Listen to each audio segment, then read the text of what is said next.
Արևելքի երկնքում լռել են հրթիռները, բայց ոչ խոր լարվածությունն ու մեծ հաշվարկները։ Չնայած Իրանն ու Իսրայելը համաձայնել են հրադադարի շուրջ, պատերազմը կարծես չի ավարտվել։ Զուգահեռ Հայաստանում ներքաղաքական խմորումներն ավելի են խորանում, որոնց մասին այս պահին զրուցելու եմ Իրանի խորհրդարանի նախկին падգամավոր Հոհիդա Գերագույն մարմնի անդամ Կարեն Խանլարյանի հետ։ Բարև ձեզ, պարոն Խանլարյան, շնորհակալ եմ, որ այստեղ եք։ Պարոն Խանլարյան, ներքաղաքական լարվածությունը կարծես հասել է վտանգավոր գագաթնակետի, վաղ առավոտից խուզարկություններ են ընդդիմության տարբեր անդամների, նաև Գերագույն մարմնի անդամների բնակարաններում բազմաթիվ մարդկանց արդեն տեղափոխել են քննչական կոմիտե, պատճառաբանելով, որ բացահայտել են իշխանությունը զավթելու պլան։ Ինչ է իրականում կատարվում, սա պայքար է հանցագործության դեմ, թե պետական ճնշում ընդդիմադիր կառույցների վրա, որն այս գործողությունների իրական նպատակն ու հասցեատերը։ Դերևս երկրորդը պետք է լինի, ճնշել ընդդիմադիր ուժերին եւ այդ դաշտում ամենաաստեցիկ ուժերին, շատ բնական է, որ այդ process-ում, եթե դա է նպատակը, որ ես կարծում եմ հենց սա առայժմ այդ դա պիտի որակել, բնական է, որ հարված իջեցվելու է դաշնակցության նման կառույցների վրա եւ ոչ միայն ԳՄ-ի մեր ընկերների նկատմամբ պետք է, այլ նաեւ տեղական Նոյեմբերյանի, Հրազդանի, Աբովյանի մեր տեղական կոմիտեների պատասխանատուների նկատմամբ նման ճնշումներ են գործադրվում ներկայիս պահին։ Նպատակը կարծում եմ այդ քաղաքական ճնշումներն են եւ ինչ որ, չգիտեմ, ռոպագանդա սեփական ուժի, այսինքն ԿՊ-ի օգտին եւ սա կարծում եմ կապ ունի նախընտրական մթնոլորտին, որ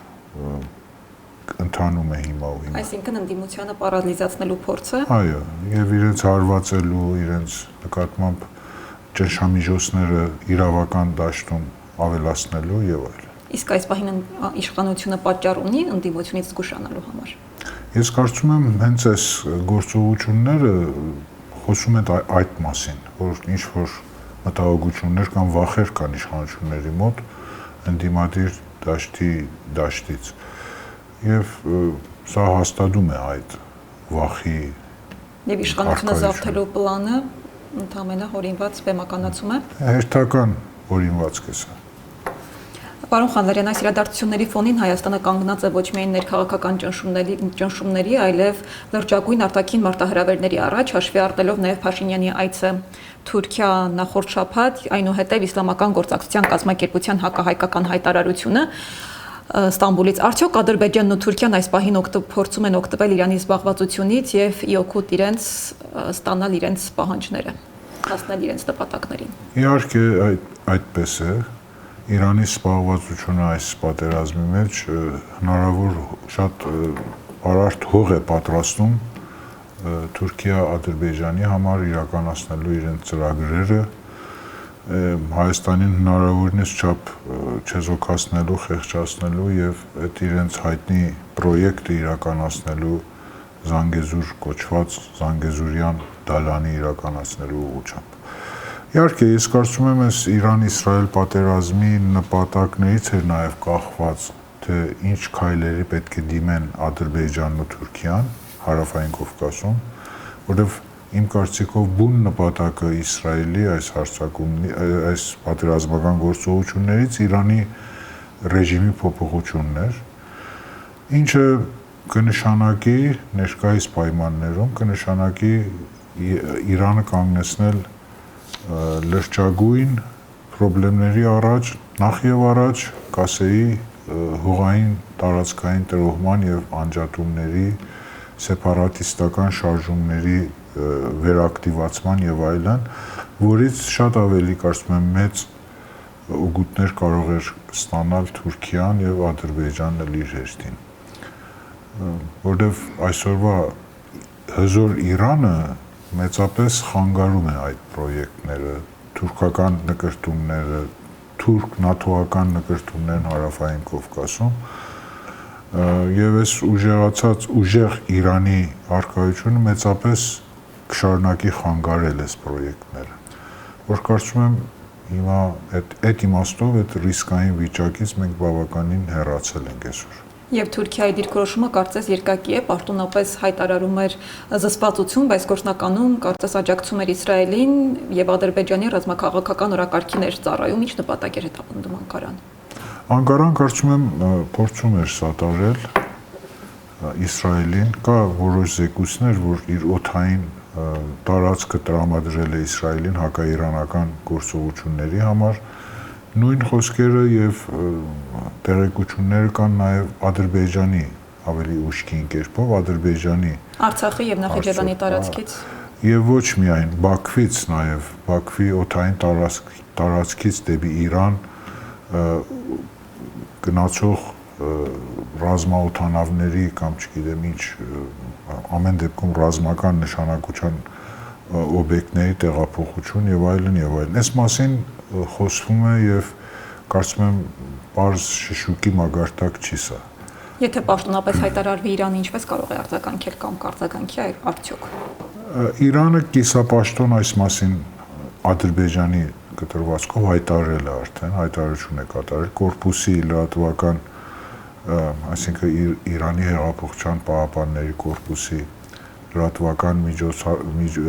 միջոցները այս մասին բարձրաձայնել են արդեն եւ հականե անվանե մեղադրել են Ալիևին, որ սատարել է իսրայելական լրտեսական անվտանգային ուժերին Իրանի դեմ որոշ գործողություններ իրականացնելու համար։ Պարոն Խալարյան, իսկ ինչ իրականում տեղի ունեցավ եւ Իսրայելը եւ Իրանը հայտարարում են իրենց հաղթանակի մասին։ Ի վերջո ով հաղթեց կամ պատերազմում հաղթողներ։ Գիտեք, եթե մենք նկատի ունենանք Իսրայելի բուն նպատակը այս պատերազմական գործողություններից, որ քիչ առաջ ասեցի Իրանի ռեժիմ change-ներ, ռեժիմի տապալումը, ես կարծում եմ այդ առումով ինքը չի հասել իր նպատակին, իր ճշտած նպատակին, իսկ Իրանի գործը ինքնապաշտպանությունն է, ես կարծում եմ կարողացավ լավագույնս իրականացնել այդ պաշտպանական գործը, թեև թերություններով, բայց այնուամենայնիվ Իրանը գործ չուներ միայն Իսրայելի զինված ուժերի հետ։ Նրա դեմ միաժամանակ կռվում էին այլ բաներ, նաև Ամերիկայի Միացյալ Նահանգները եւ այդ բոլոր հնարավորություններին իտես, ես կարծում եմ Իրանը այս պատերազմի իրական հաղթողն է, եթե կարելի լինի հաղթող եւ պարտվող կողմեր ձևավորել, ես հաստատ կասեի, որ Իրանը հաղթել է իր տարածքային ամբողջականությունը պահպանելու, իր քաղաքական կայունությունը վերականգնելու առումով Իրանը հաղթանակ է արձանագրել այս պատերազմում։ Այսինքն պատերազմը իսկապես ավարտվեց, թե դա սա ընդհանրապես ժամանակավոր հրադադար է։ Դե գիտեք, այս հրադադարը փխրուն է, կարող է ամեն րոպե դարձյալ Իսրայելին, որտեղ Իսրայելը նախահարձակ եղավ այս պատերազմում, կարծում եմ նախաձեռնություններ կարող է իրականացվել դարձյալ Իսրայելի կողմից, թեև Ամերիկայի Միացյալ Նահանգները փորձում է զսպվածության հրավիրել Իսրայելին, բայց այնուամենայնիվ այդ վտանգը չի բացառված եւ վերսկսելու ռիսկը գոյություն ունի այսօր։ Ով ինչ կորցրեց ու ինչ շահեց այս պատերազմից։ Իսրայելը չի հասել իր բուն նպատակին, որովհետև այդ ատոմային ծրագրի, Իրանի ատոմային ծրագրի սահմանափակում եւ այլն, դրանք բոլորը հարցի են պրոպագանդիստական։ Ասում է ոչնչացրել է իմ թիրախները, որոնք դրել էի։ Դե հա, այդ ասում է, որ եւ ինքը չի ոչնչացրել, իդեպ ասեմ, ԱՄՆ-ն է փորձել ոչնչացնել։ Եթե նկատի ունենք Ֆորդոյի, Նաթանզի, Իսվանի այդ ատոմային գործարանների եւ օբյեկտների ոչնչացման հարցը, այդ փորձը կատարել է ոչ թե ինքը, որովհետեւ ինքը չի կարողացել չնչին անգամ հարված տա։ Իհարկե, Արաքի ծանր ջրի հասբանը գործարանը վնասել է, բայց հատկապես Ֆորդոյինը, որ ինքը իբր մտահոգ էր, այդտեղում զենք է արտադրվում եւ այլն, այդ իր կեղծ քարոզությունը, այդ իմաստով ինքը չի արել ոչ մի բան։ Ամերիկայի Միացյալ Նահանգների զինված ուժերն են իրականացրել որոշ հարձակում այդ օբյեկտի դեմ։ Բայց հետաքրքիր է, որ դրանի պատասխան, երբ Իրանը պատասխանեց, նախապես զգուշացրել էր Միացյալ Նահանգներին։ Սա ինչ դիվանագիտական քայլ էր։ Իրանը փորձում է վերահսկելի պահել բախման շրջանակը, թե պարզապես փորձում է խուսափել ուղիղ պատերազմից Վաշինգտոնի հետ։ Իրանը իր բոլոր ռազմական գործողությունների, հատկապես այս պատերազմի մեջ, նախազգուշացման քայլերին դիմել է։ Զգուշացրել է թիրախին կամ թիրախի շրջակայքում ապրող մարդկային բանին, որ պետք է դատարկվի այդ շրջանները, որտեղ ես ուզում եմ բան, նույնը կատարվեց Կատարի դեպքում, եւ ես կարծում եմ սա ճիշտ քայլ է Իրանի կողմից մարդկային հավելյալ կորուստներից խուսափելու համար։ Իրանահայությանը փառքաստու այս հարձակումների արդյունքում ոչ մի ֆիզիկական վնասվածք չի ստացել հայ համայնքը։ Իրանահայերից կան իհարկե մարդիկ, որոնք եկել հաստատվել են Հայաստան, այդ անմիջական վտանգից հեռու մնալու մտահոգությամբ, որի մտանքեր կամաց կարծում եմ արդեն վերադառնում են։ Դրանց թիվն էլ ես ինչքան գիտեմ շատ մեծ չի, այնուամենայնիվ կան այդպիսիք։ Թուրքիայում հայ համայնքի հետ հանդիպման ժամանակ Փաշինյանը հայտարարեց ուղիղ տեքստով, որ հայկական սփյուռքը չպետք է հույսը դնի Հայաստանի իշխանության վրա եւ ամեն մեկը իր գլխի ճարը տեսնի։ Անսպասելի չի, այսինքն եթե մենք նկատի ունենք ներկա իշխանությունների այդ ապասկային կամ ոչ ասկային կամ նույնիսկ հակասկային գաղափարախոսության էլեմենտները, օրինակ արդեն բազմիցս այս մասին խոսվել է, իրական թե պատմական Հայաստան, Արարատ թե Արագած, չգիտեմ, այս պարադոքսալ այդ հասկացություններ, որ անընդհատ մեջտեղ են անում, ասկային թե պետական, այս բոլորն հաշվի առնելով, ես կարծում եմ կամ ինչ-որ գաղափարախոսական տրանսֆորմացիայի հարցեր եւ այլն, այս բոլորը հաշվի առնելով սպասելի էր այդպես մի բան, որը վաղուց է, որ այդ քպական իշխանությունը ելնելով իր գաղափարախոսական համոզումներից ընդհանրապես չի ընդունում Հայաստանի Հանրապետությունից դուրս հայության գոյությունը որպես հայ մարդ։ Այս իրենց համար բացառված է, իրենք եթե սփյուռքի հետ էլ ինչ-որ կապի մեջ են, ես կարծում եմ այդ խոսքը ոչ թե իսկական սփյուռքի մասին է, այլ են Հայաստանի քաղաքացիներ, որ վերջի տարիներին պատերազմի բերումով եւ այլն գնացել հաստատվել են արտասահմանյան երկրներ, տանց հարցերը ինչ-որ լուծելու փորձ է, բայց որ սփյուռքը էդի բուն իմաստով ընկալվի Հայաստանի իշխանությունների կողմից, այսինքն մենք սպասենք, որ Հայաստանի իշխանությունները դառնան համայն հայության իշխանություն կամ համայն հայության պետություն, այդ կոնցեպտը ընդհանրապես գոյություն չունի Նիկոլ Փաշինյանի եւ իր թիմակիցների մոտ։ Իրենց վերջի քայլերը սփյուռքի հետ կապված հենց ապացույցն են դրա։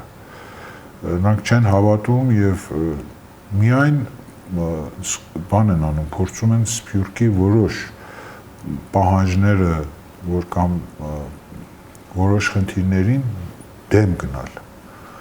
Սփյուռքը ունի Հայաստանի իշխանության աջակցության կարիքը։ Աջակցության երևի այդ աջակցությունը ավելի բարոյական նշանակություն պետք է ունենա, այն իմաստով, որ սփյուռքյան ուժերը հայությանը կոնսոլիդացնել մեր գերագույն շահերի ուղղությամբ, մեր ազգային նպատակների շուրջ։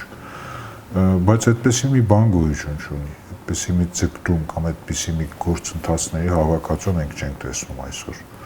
Եվ ճիշտ հակառակն ենք տեսնում, այսինքն այսօրվա դրությամբ սփյուռքյան մի շարք կարևոր օջախներում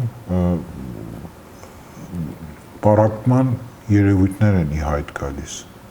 Սփյուռք հայությանը պառակտելու, իրենց քաղաքական նշանակությունը իջեցնելու եւ կարծես ինչ-որ թուրքական պլան է սկսել գործել, որ հայերը թող միայն զբաղվեն իրենց խնդիրներով, ցեղասպանությամբ լավագույն դեպքում, իսկ ցեղասպանությամբ չի հետաքրքրվելու Հայաստանը կամ Հայաստանի իշխանությունը։ Վաղուց Էրդողանի կողմից այդ խնդիրը կա, որ ցեղասպանության հարցը ոչ թե Հայաստանի, այլ սփյուռքի հարցն է։ Եվ ինքը օրդորում է, որ Հայաստանի իշխանությունները դեմ գնա սփյուռքյան այս պահանջատիրության, այս խնդրի դիմաց կամ հակաստի այդ քայլերը, որ սփյուռքը փորձում է իրականացնել հայոց ցեղասպանության միջազգային ճանաչման ուղղությամբ։ Այս իմաստով ես կարծում եմ այդ արտահայտությունը Նիկոլ Փաշինյանի ամբողջապես սպասելի էր։ Պետք հակառակ եթե ասել, ես շատ կզարմանայի։ Շնորհակալ եմ, պարոն Խալարյան։ Հիշեցնեմ, որ զրուցում է Իրանի խորհրդարանի նախկին պատգամավոր Հոհիդա Գերագույն մարմնի անդամ Կարեն Խալլարյանի հետ։